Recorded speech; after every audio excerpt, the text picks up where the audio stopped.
The Mystery of Dora Muno Nyambe. Dora Muno Nyambe, a rising social media figure and humanitarian, left the world in shock when news of her sudden demise surfaced in late December 2023. Known for her compassion, courage, and relentless advocacy for vulnerable individuals in rural Zambia, Dora's passing at the age of 32 has sparked waves of grief and controversy across the globe.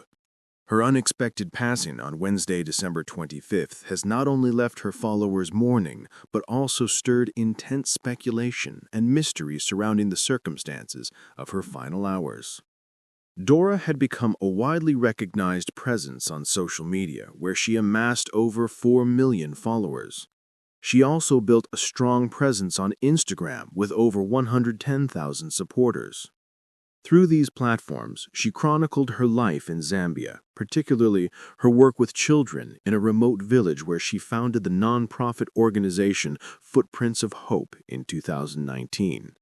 Her mission was clear: to rescue young girls from marriage, provide education, food, and safety to over 500 children, and employ local workers to help build schools and improve living conditions in an area often untouched by outside aid. Her work, while deeply inspiring to many across the globe, also earned her resentment from some within the community she served. On Friday, December 27th, a solemn message appeared on Dora's social media accounts announcing her passing. It described her as a loving mother, heroine, peace philanthropist, and an extraordinary woman. The announcement stunned her global audience and triggered an outpouring of emotion, confusion, and theories. An official cause of what happened has yet to be publicly confirmed, which has only added to the speculation. What has particularly captured the public's attention is one of Dora's final posts on Instagram. In a video, she made a cryptic remark saying that the villagers call her a witch.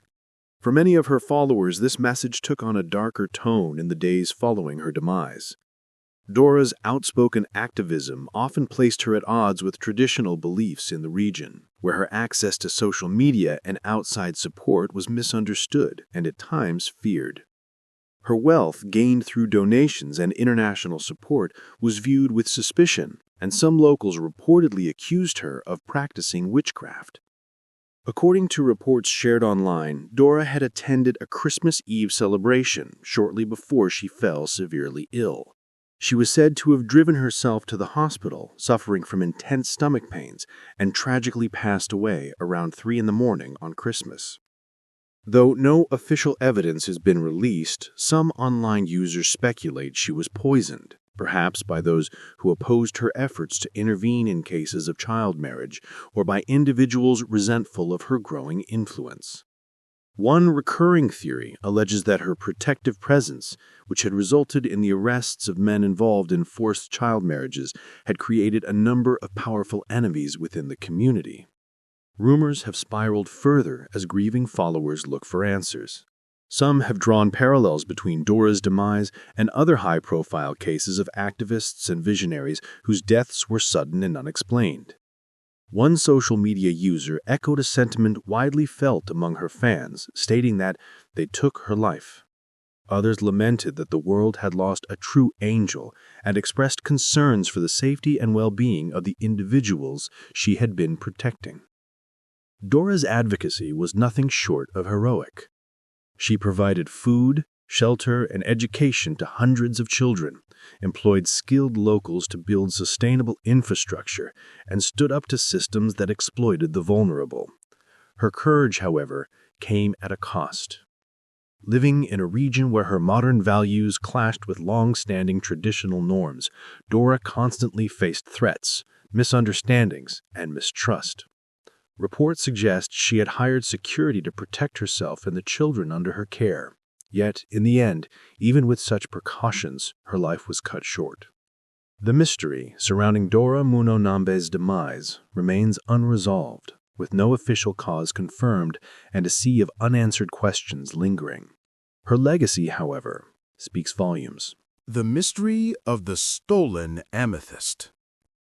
The Curse of the Stolen Amethyst, also misleadingly known as the Delhi Purple Sapphire, is a chilling tale of misfortune, despair, and mysterious coincidences that have followed the violet gem since it was stolen during the Indian Rebellion of 1857. Allegedly taken from the Temple of Indra and Kanpur by a Bengal cavalryman named Colonel W. Ferris, the amethyst was brought to England, where it quickly began to reveal its dark reputation. What appeared to be a beautiful stone soon proved to be a harbinger of ruin. Ferris lost nearly everything he owned, and his health rapidly declined after acquiring the gem. His son, who later inherited the amethyst, suffered a similar fate, and in a desperate attempt to rid himself of its influence, passed it to a friend. That friend soon passed away, only to have willed the stone back to Ferris's son, ensuring its cursed path continued. By 1890, the ill-fated gem came into the possession of Edward Heron Allen, a polymath known for his intellectual pursuits in violin-making, palestree, and literature. Despite his sharp mind and wide-ranging interests, Heron Allen was not immune to the amethyst's apparent malevolence. Misfortunes soon plagued him, and when he gave the stone to a singer friend, she claimed that her once gifted voice vanished over a night, never to return. Deeply unsettled, Heron Allen attempted to be rid of the gem once and for all by hurling it into London's Regent's Canal. However, even that effort proved futile. Just 3 months later, the amethyst reappeared in his life, dredged up and returned to him by an unwitting dealer. Convinced now of the stone's evil, Heron Allen took extraordinary measures to prevent its curse from harming others. He locked the amethyst within 7 nested boxes and secured it in a bank vault, instructing that it should not be removed until 3 years after his demise.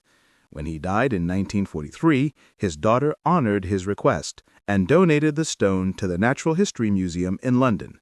Along with it came a letter from Heron Allen, warning future handlers.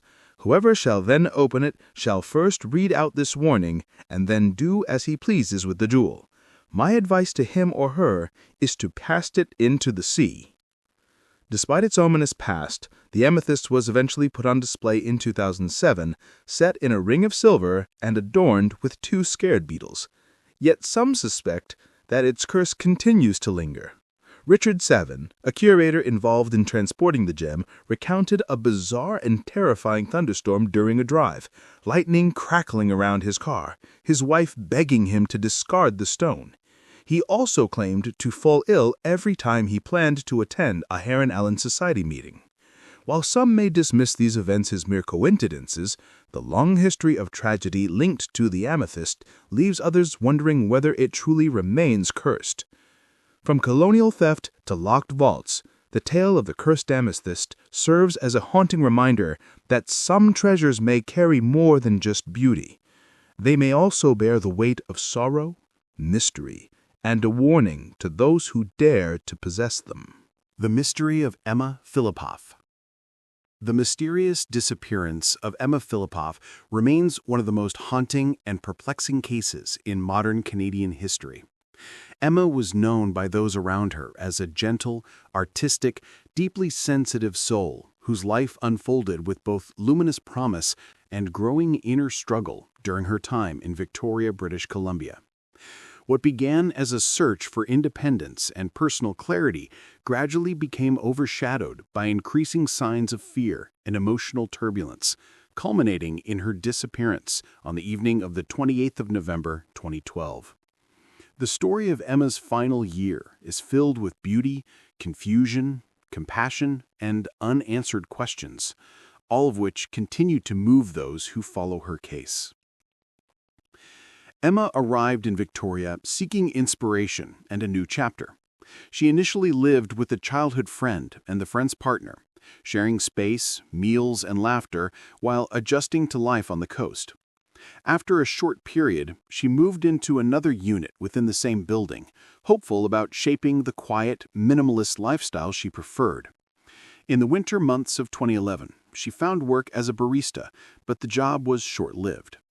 By early 2012, Emma had begun living in a more transient way, drifting between friends' homes, inexpensive hotels, a few boats, and the woods where she sometimes slept among the trees. She often stayed at the Sandy Merriman Women's Shelter, occupying the attic space for stretches of a month at a time. Her days were filled with gentle rituals and creative exploration. She read in the children's section of the library, practiced quiet meditation in patches of sunlight, and connected easily with members of the homeless community, harbor artists, boat owners, and street performers. She developed a reputation for kindness, sensitivity, and independence. Friends described her as free-spirited, trusting, and deeply caring toward children, the elderly, and pets. She expressed herself through cooking, photography, art, and writing, filling journals and a personal blog with poetic reflections. She loved nature, went barefoot whenever possible, avoided technology, and disliked anything that felt intrusive or conventional. Though admired for her beauty and gentle presence, Emma only entered one brief relationship during that year. She enjoyed gathering with friends, sharing laughter, and listening to the stories of others. Yet she rarely shared much about her own inner world. When she spoke of her family, she expressed love, but she was private and rarely elaborated. By the summer of 2012, Emma was seeking a simpler, more purified way of living. She stopped drinking in June and gradually removed cigarettes, sugar, and coffee from her routine. Her eating habits changed dramatically, shifting towards small, unusual combinations of food. Friends noted she grew thinner, quieter, and increasingly monk-like, drinking large amounts of water and spending long hours alone. As the seasons changed, she struggled to find direction and appeared uncertain about where she belonged, especially with winter approaching. By October, she had become withdrawn, fearful, and noticeably anxious around others. During that period, she purchased a van, hoping it would allow her to live freely and travel across the island. She was overjoyed when she transferred her belongings from storage into the vehicle. But the van soon became more of a burden than a source of freedom. It broke down repeatedly, required towing several times, and contributed to her growing stress. Emma often spoke of traveling. She imagined numerous possibilities: Salt Spring Island, Tofino, Mexico, California, Costa Rica, Japan, and off-grid life in the woods. She even thought about surprising her family by returning to her hometown of Perth in Ontario. Despite this hopeful longing, her behavior suggested that emotional difficulty had been building for years. Journal entries indicated she had been quietly struggling since childhood, and by late 2012, those struggles had intensified. Friends recalled her becoming increasingly distressed, especially when she felt unsettled or watched. She avoided co-ed shelters and seemed wary of interacting with men. She canceled plans, declined invitations, and often appeared overwhelmed. 2 weeks before she disappeared, she was seen, standing in the rain, staring silently at a gathering of crows. Shelter staff noticed she kept her curtains closed and once moved furniture outside, explaining she believed the objects were speaking to her. She also began giving away, selling, or discarding her possessions. Members of the shelter felt she needed support and contacted police requesting a wellness check, but officers instructed them to call again only if further concerns arose. No follow-up was made. During this time, Emma's mother, Shelley, became increasingly alarmed. Emma made several emotional phone calls, expressing distress and asking for help to come home, yet repeatedly changing her mind. Shelley assured her she would help her return, but Emma alternated between longing for home and insisting she needed to stay in Victoria to resolve things on her own. On the morning of the 28th of November, Emma told her mother not to come, but Shelley, guided by instinct and deep concern, boarded a flight anyway.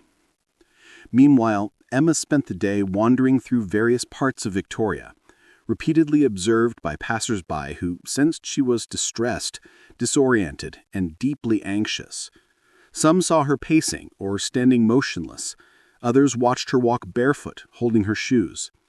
A few attempted to help, but she declined or gently withdrew. That evening, Emma visited the women's shelter, where staff informed her that her mother was on her way. She became visibly upset and hurried out the door. Minutes later, she took a short taxi ride, asking to go to the airport before abruptly changing her mind and returning to her starting point. The driver noted her fearful behavior, especially when she heard voices through the vehicle's radio. Shortly after, an acquaintance saw her barefoot, overwhelmed, and scanning her surroundings nervously. He stayed with her briefly, later contacting police out of concern. Officers located her around 7:17 in the evening near the Empress Hotel. She answered their questions only minimally and would not put her shoes on. After roughly 45 minutes of observation, officers determined she could continue on her own. This was the final confirmed moment anyone else saw her. When Shelley arrived at the shelter around 11 that night, Emma had not returned. Staff called police, and shortly after midnight, Emma was officially reported missing. In the days that followed, police located her van, containing most of her belongings, including her laptop, passport, journals, and borrowed library books. More witnesses began to come forward, some reporting unconfirmed sightings, others describing brief interactions they believed involved Emma. A man using her prepaid credit card stated he had found it on the ground, though his recollection was uncertain. In the years that followed, more unconfirmed sightings arose across British Columbia, including Victoria, Vancouver, Nelson, and Kelowna. Emma's family, friends, and volunteers spent months searching parks, trails, wooded areas, and islands. Dive teams explored parts of the harbor. A private investigator assisted, and numerous experts, including forensic specialists, search and rescue professionals, contributed efforts. Media attention expanded through podcasts, documentaries, and national coverage. In 2018, a new witness emerged, revealing he had picked up a distressed young woman early in the morning after Emma was last seen. This prompted renewed searches across several regions, though no conclusive findings were made. Over the years, age-progressed images and documentaries have been created in hopes of bringing new awareness to the case, including the upcoming series, Barefoot in the Night. Through every development, Emma's mother Shelley has remained unwavering in her search, working alongside advocates, volunteers, and the public. Online communities, posters, interviews, and social media campaigns continue to keep Emma's story alive. Her disappearance remains an unresolved mystery, but her spirit endures in every effort made to find her. The mystery of the Somerville Light. Nestled in the quiet rural expanse of Somerville, South Carolina, lies a mystery that has perplexed and fascinated residents and visitors alike for generations. Known as the Somerville Light, this eerie, glowing phenomenon has been the subject of countless stories, sightings, and investigations. Appearing on a dark, deserted stretch of road outside of town, the Somerville Light is often described as a single glowing orb that hovers just above the ground, illuminating the night with an otherworldly glow. While many have attempted to explain the light through science or folklore, its true nature remains elusive, leading many to believe that it is a genuine and unexplained phenomenon. The first recorded sightings of the Somerville Light date back to the early 20th century, although local legends suggest that the phenomenon may have been observed long before then. According to these accounts, the light appears most frequently on foggy or misty nights when the conditions are just right for the mysterious orb to manifest. It is often seen along an old abandoned road that runs through the dense woods outside Somerville, a location that only adds to the eerie atmosphere surrounding the light. Witnesses describe the Somerville Light as a bright white or yellowish orb that hovers in the air, moving slowly along the road or through the trees. The light is often reported to change size and intensity, sometimes appearing as a small, faint glow, and at other times as a large blazing sphere that lights up the entire area. Despite its brightness, the light does not seem to have a visible source, such as a lantern or vehicle, and it moves in ways that defy conventional explanation. Over the years, the Somerville Light has become a local legend, with residents sharing their own encounters with the mysterious orb. Some claim to have seen the light from a distance, while others report having been approached by the light as they drove or walked along the old road. In some cases, the light is said to have followed them, keeping pace with their vehicle or appearing in their rearview mirror, only to disappear as suddenly as it appeared. The Somerville Light has inspired numerous theories and explanations over the years as people have tried to make sense of the phenomenon. One of the most common explanations is that the light is the result of natural causes, such as swamp gas or reflections from distant lights. Swamp gas, or methane, is known to produce a faint glow when it comes into contact with oxygen, and some believe that the conditions in the Somerville area might be just right for this to occur. However, skeptics of the swamp gas theory point out that the Somerville Light does not behave like typical swamp gas ignitions, which are usually short-lived and erratic. The Somerville Light, by contrast, is often observed for extended periods of time and appears to move with purpose, as if guided by an unseen hand. Another popular theory is that the light is a form of ball lightning, a rare and poorly understood atmospheric phenomenon that involves glowing, spherical objects of electricity. Ball lightning is known to appear during thunderstorms or other electrical disturbances, and it can move in unpredictable ways. However, like the swamp gas theory, this explanation does not fully account for the behavior of the Somerville Light, which is often seen on calm, clear nights when there is no electrical activity in the area. For those who believe in the paranormal, the Somerville Light is often seen as a manifestation of ghostly or supernatural energy. Some local legends suggest that the light is the spirit of a long-dead railroad worker who lost their life in a tragic accident along the old road. According to this story, the worker's ghost returns on certain nights, carrying a lantern as he searches for something lost or unfinished. Others believe that the light is a portal to another dimension or a glimpse of an alternate reality, a view that adds to the mystique and allure of the phenomenon. The Somerville Light has become more than just a mystery. It is a part of the town's cultural fabric. The mystery of Charles David Hope. The mysterious disappearance of Charles David Hope has lingered in Florida's collective memory for more than 4 decades, becoming one of the most perplexing unsolved cases in the region's history. Known to nearly everyone simply as Charlie, he was a dynamic figure whose life blended deep family roots, business success, and a vibrant personality that attracted both admiration and controversy. When he stepped out of the Redfish Seafood and Steakhouse in the early morning hours of the 1st of April 1982, no one imagined that this would be the last time anyone would ever see him. His disappearance sparked an investigation filled with rumors, theories, and painful uncertainty that continues to haunt those who knew him.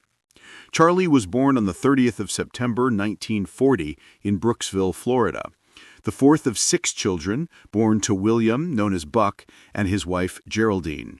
The Hope family had lived in that region for generations and could trace their ancestry back to some of the earliest European settlers on Florida's western coast. Charlie grew up surrounded by the natural world. He loved fishing, hunting, and exploring the dense swamps and wooded expanses of Hernando County. His knowledge of the terrain was exceptional, shaped by countless hours outdoors and a natural affinity for the land. As a child and young man, he excelled both academically and athletically, displaying the same confidence and drive that would later define him as an adult. He married young, wedding his first wife, Alice, at the age of 17. Together, they raised 3 sons and 1 daughter. He initially worked in construction, but eventually found his calling in real estate. His charisma, business sense, and familiarity with the region helped him flourish, allowing him to become one of the most recognized realtors in the area. Beyond his business, he took on civic duties as chairman of the Hernando Valley Port Authority, a commission charged with maintaining navigable waterways. He resigned from that role in February of 1982, just weeks before his disappearance. Those who knew Charlie described him as outgoing, generous, and always ready to lend a hand. He was the type of person who drew attention wherever he went. Yet he also had traits that created tension with others.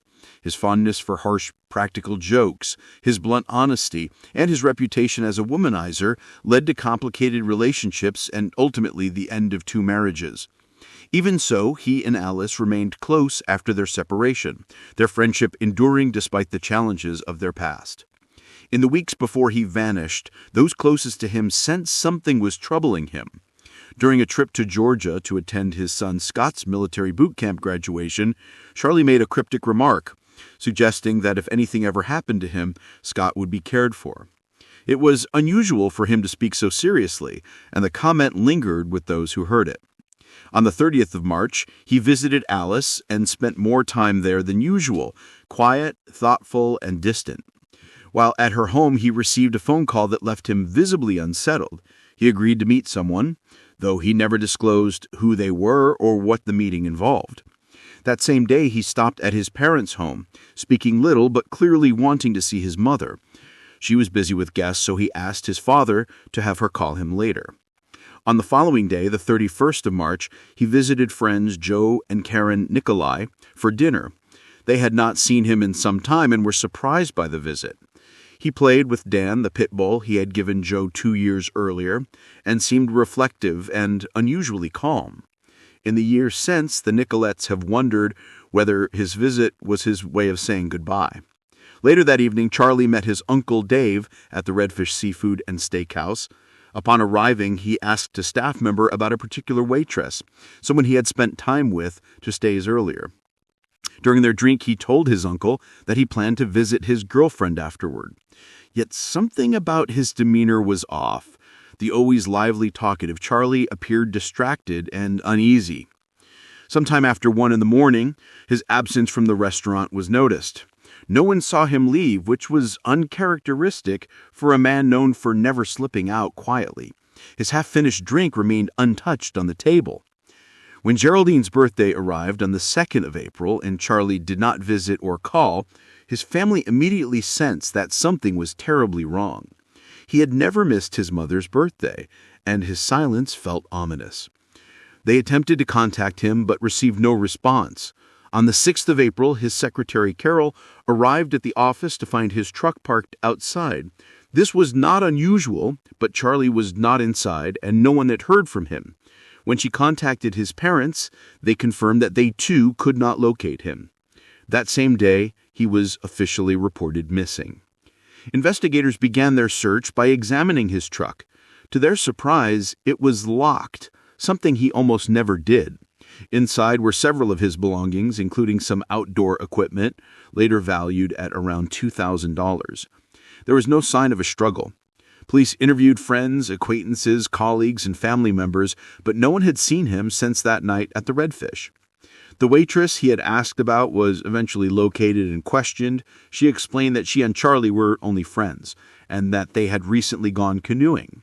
Authorities concluded she was not connected to his disappearance. Search efforts quickly expanded. Law enforcement volunteers and Charlie's friends combed the marshes, forests, and waterways of Hernando County. Helicopters and boats were brought in, but nothing was found. Weeks turned into months, and the case grew colder. Then, 8 months after he vanished, a man clearing brush near Charlie's office discovered a neatly folded pile of clothing roughly 100 yards away from the building. The garments were clean and undamaged. Though the blue Hawaiian shirt he had worn on the night he disappeared was not among them, his family believed the clothes belonged to him. Investigators could never determine how or why the clothing ended up there, and the discovery only deepened the mystery. Over the years, theories have circulated through Brooksville and beyond. Some believe Charlie encountered someone he feared. Some suspect a private meeting went wrong. There were whispers of jealous spouses, troubled business dealings, shadowy connections, or a hidden relationship. Some investigators even noted that several realtors had vanished under strange circumstances in the region around that same time, prompting speculation that someone might have been targeting them. Yet despite all the stories, none have brought clarity. No trace of Charlie has ever been found. His disappearance remains suspended between a lingering hope and ending uncertainty, a haunting story carried forward through the memories of those who loved him. 4 deputies pass away under mysterious circumstances in 6 weeks. A Texas police department has been left reeling after a series of tragic deaths, as 4 of its deputies have passed away by taking their own lives within the span of just 6 weeks. The most recent loss, Deputy Christina Cola, was confirmed by the Harris County Sheriff's Office last week. Cola, age 37, had served with the department since 2018, working in the courts division. Her disappearance had been reported 2 weeks prior to the discovery of her body on March 13th, leaving the department and the broader law enforcement community in shock. The wave of mysterious passings did not begin with Cola. 3 other former deputies, Maria Vasquez, William Bozeman, and Long Nguyen, also took their own lives in the weeks preceding her demise. Vasquez, who had recently left the department in December, passed away only 3 days after Cola was found. Bozeman, another former deputy, was found under similar circumstances earlier in the week. Long Nguyen, aged 58, was found on February 6th, as confirmed by the medical examiner. Jose Lopez, president of the Harris County Deputies Organization, acknowledged the emotional toll the tragedies have taken on the department.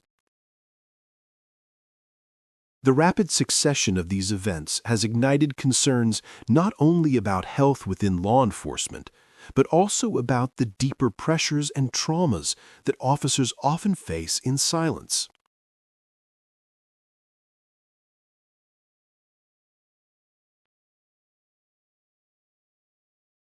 The Paris Catacombs, a vast subterranean labyrinth beneath the streets of Paris, have long captured the imagination of adventurers, historians, and thrill-seekers alike.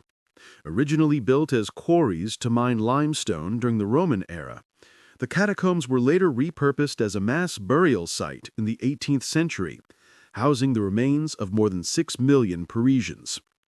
In the 1990s, chilling found footage emerged capturing the harrowing journey of a man who got lost within the catacombs and was never seen again. The Paris Catacombs encompass more than 200 meters of underground tunnels, chambers, and galleries, making it one of the largest ossuaries in the world.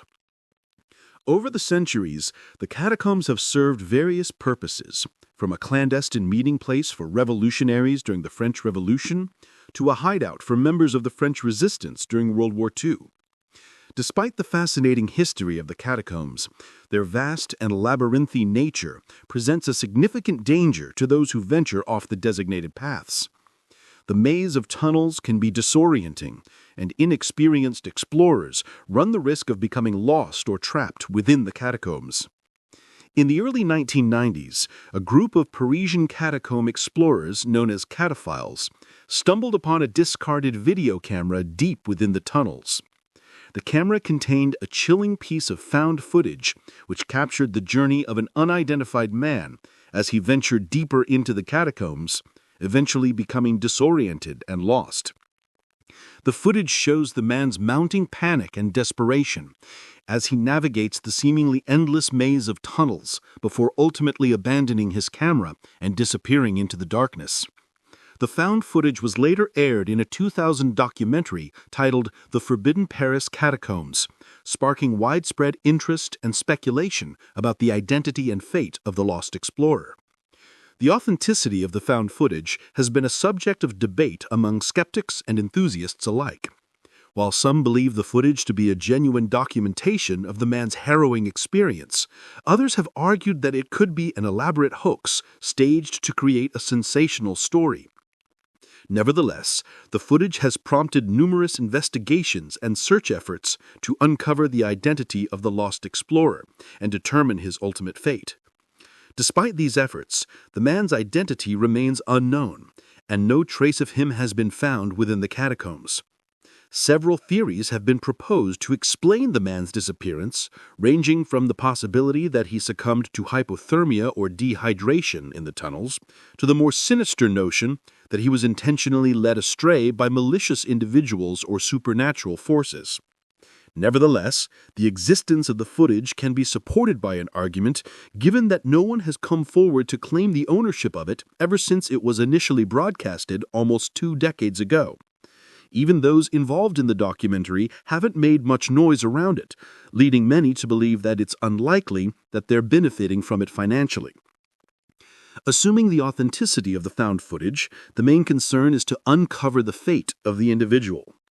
Investigating this specific topic has posed difficulties in terms of reliable sources, given the scarcity of information available. Although various sources have linked paranormal activity to the video, researchers who live close to the area believe that a more plausible explanation can be derived. The catacombs consist of tunnels that extend for 150 to 200 meters, making it easy to become disoriented and lost. As evident from past rescues of stranded teenagers, it's not uncommon for people to lose their way amidst the catacombs. With temperatures averaging at 60 degrees Fahrenheit, it's possible that the man in the video lost his bearings and eventually succumbed to hypothermia. The enigma of the found footage of the lost Paris Catacombs explorer continues to captivate and mystify those who delve into the dark history of the subterranean ossuary. The chilling atmosphere and macabre history of this subterranean world have given rise to countless legends, ghost stories, and tales of supernatural encounters. The Paris Catacombs originated as limestone quarries during the Roman era, supplying materials for the city's construction. By the 18th century, Paris was grappling with the issue of overcrowded cemeteries, particularly the central cemetery of the Innocents, which was becoming a public health hazard. To address this problem, authorities decided to convert the abandoned quarries into an ossuary, a process that began in 1786 and continued until the mid-9th century. The bones from the overcrowded cemeteries were transported to the catacombs with great ceremony, blessed by priests and carefully arranged in artistic patterns. The dark, labyrinthine nature of the catacombs, combined with their macabre history, has fostered an atmosphere ripe for supernatural speculation. Over time, numerous legends have emerged, with some claiming that the tunnels are haunted by the spirits of those whose remains lie within, while others speak of the ghosts of revolutionaries and members of the French resistance, who once sought refuge in the tunnels. Many visitors have reported inexplicable occurrences, such as sudden drops in temperature, unexplained noises, and even apparitions. Some believe that the spirits trapped within the tunnels are restless and tormented, drawn to the living who venture into their realm.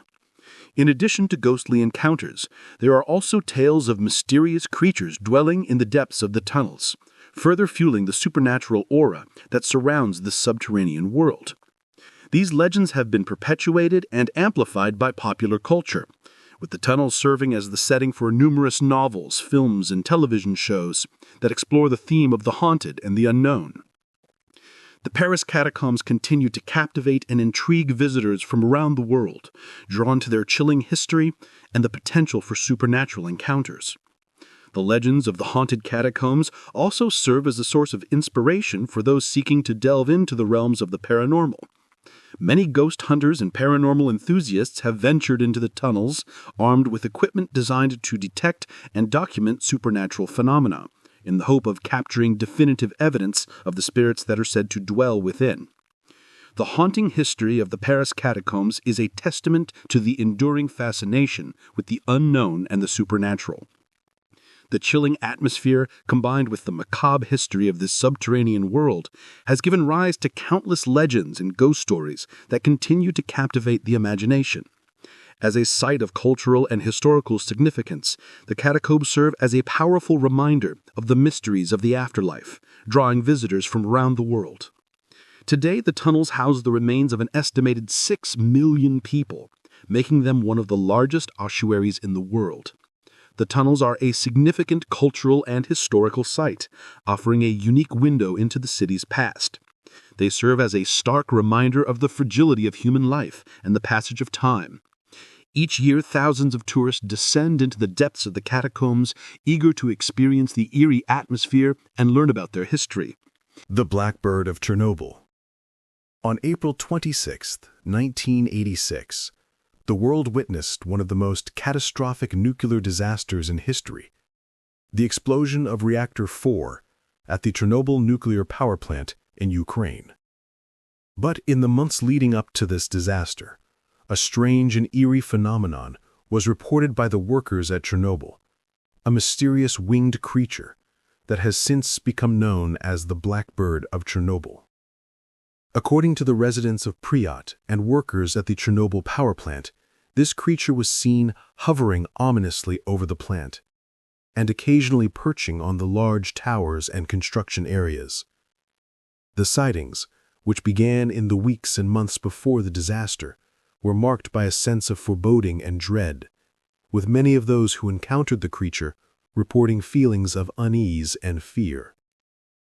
For some, the appearance of the Blackbird was an omen, a warning of the impending disaster that would soon change their lives forever.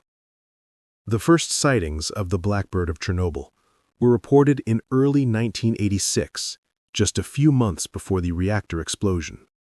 Workers at the plant began to notice a large, dark figure in the sky, resembling a bird, but much larger than any species known to the area. The creature was described as having a wingspan of at least 10 feet, with dark leathery wings and piercing red eyes that seemed to glow in the dark. It was often seen circling the plant or perched on the massive cooling towers, its presence both mysterious and unsettling. As the sightings continued, reports of strange occurrences began to spread among the workers. Some claimed that the creature emitted a high-pitched screech that was both terrifying and unnerving. Others reported having vivid nightmares after seeing the Blackbird, dreams filled with images of destruction, fire, and death. A sense of impending doom began to take hold among those who had encountered the creature, with many fearing that it was a sign of something terrible to come. The Blackbird was not just a fleeting shadow or a figment of imagination. Its presence was felt deeply by those who saw it, leaving an indelible mark on their psyche. Some workers even reported receiving mysterious phone calls after their sightings, with a voice on the other end speaking in a language they could not understand, further heightening their sense of dread. As news of the explosion spread, those who had witnessed the Blackbird in the weeks leading up to the disaster began to piece together the connection. For them, the creature had been a harbinger of doom, a warning that went unheeded until it was too late. The Blackbird of Chernobyl, once dismissed by skeptics as a mere myth or a mass hallucination, was now seen as an omen that had foretold the catastrophe. The disaster itself had devastating consequences. The legend of the Blackbird of Chernobyl has endured in the decades since the disaster, becoming part of the mythology surrounding the event. For some, the creature is seen as a symbol of the tragedy, a supernatural entity that appears before major disasters as a warning or an omen. Similar creatures have been reported in other parts of the world, often associated with catastrophic events, leading some to believe that the Blackbird is part of a broader phenomenon. In the years following the Chernobyl disaster, the legend of the Blackbird of Chernobyl has drawn comparisons to another famous creature from American folklore, the Mothman. The Mothman is a legendary figure first reported in the small town of Point Pleasant, West Virginia, in the mid-1960s. Like the Blackbird of Chernobyl, the Mothman is described as a large, winged creature with glowing red eyes, and its appearance is often linked to impending disaster. The parallels between the two creatures have led some to speculate that they may be connected, possibly even manifestations of the same supernatural entity. The story of the Mothman began in November 1966, when residents of Point Pleasant reported sightings of a large bird-like creature with glowing red eyes and a wingspan of over 10 feet. The creature was often seen near the abandoned West Virginia Ordnance Works, a former military facility, and its presence quickly became associated with a sense of dread and impending doom. In the months following the initial sightings, the town of Point Pleasant was plagued by strange occurrences, including mysterious lights in the sky, unusual animal behavior, and eerie phone calls. The Mothman was spotted repeatedly, often near the site of these disturbances, and the sense of unease among the townspeople grew. The sightings culminated in a tragic event on December 15, 1967, when the Silver Bridge, which connected Point Pleasant to Gallipolis, Ohio, suddenly collapsed during rush hour, causing 46 people to lose their lives. The legend of the Mothman has since become an enduring part of American folklore, inspiring books, documentaries, and even a Hollywood film. For many, the Mothman is seen as a harbinger of disaster, a supernatural entity that appears to warn of impending tragedy. The similarities between the Blackbird of Chernobyl and the Mothman are striking. Both creatures are described as large winged beings with glowing red eyes, and both are associated with a sense of foreboding and disaster. The fact that the Blackbird was sighted in the months leading up to the Chernobyl disaster, much like the Mothman was seen before the Silver Bridge collapse, has led some to speculate that the two creatures could be connected. One theory is that the Blackbird and the Mothman are different manifestations of the same supernatural entity. This entity, according to believers, appears in various forms to warn of impending disaster. The sightings of these creatures are seen as omens meant to alert people to the danger that lies ahead. Proponents of this theory point to the consistent descriptions of the creatures, the timing of their appearances, and the similar feelings of dread reported by witnesses as evidence of a connection. Some researchers suggest that the Blackbird of Chernobyl and the Mothman might be part of a broader phenomenon of phantoms or creatures that appear before major disasters.